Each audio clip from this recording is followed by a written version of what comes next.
panelists, friends of the Singapore International Foundation, ladies and gentlemen. Good evening. On behalf of the Singapore International Foundation, I warmly welcome you to the third SIF Xpats Dialogue.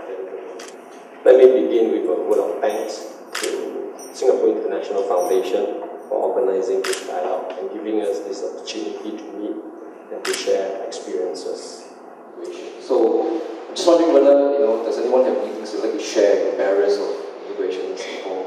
Yes, the lady. Because I believe children today are aware that we have to do something about the environment.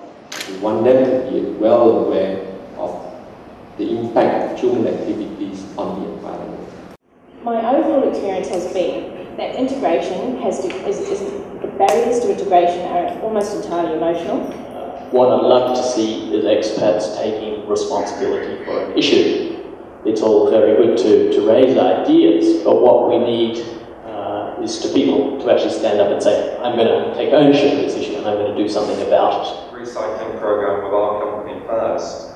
Getting back to the recycling issue, the housing estates have developed recently more recycling bins.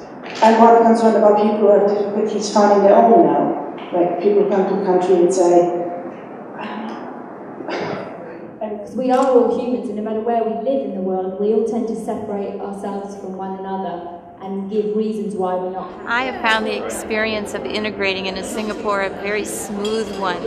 First of all, of course, it's natural, the language is the same, instructions are the same. I find that instead of the Singaporeans approaching me, if it looks like I need help, I do need to understand that I need to go to them. And the moment I do, they open their arms and they're most helpful, and I've had absolutely no difficulty in integrating. Just reminding the hawkers not to spice up my food too much. Well, home basically is San Diego, California, and I came to Singapore on a holiday once, and my comment to myself and my friends was, this is just like San Diego, I could live here easily. And on my next holiday, I made it a point to interview at different schools that I was interested in working at so that I could seek a job and come to Singapore and live and work, and that's how come I'm here now. Thank you. I grew up in the Middle East. I studied in the States, and then I went back to the Middle East to work in mental health, and I was told that I needed to speak a lot more Arabic than I was used to. One thing I loved about Singapore is that when I came here for the interview for the job at the Institute of Mental Health, they said that even if I didn't speak Mandarin or Malay or any other language, then they could have someone translate for me and I could still do what I love doing.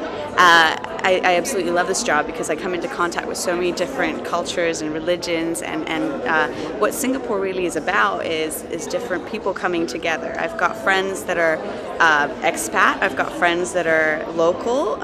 Within the past month and a half, I've been to a Deepavali festival. I've also been to a Hari Raya home gathering. So I've gone to different things, and I absolutely love the fact that everyone gets along, and it's truly a melting pot. What have you done in order to, create this experience for yourself? I kind of put myself out there. I try to get involved in all kinds of organizations. I also try to just talk to people randomly. If I'm out, I might say hi and get to know someone.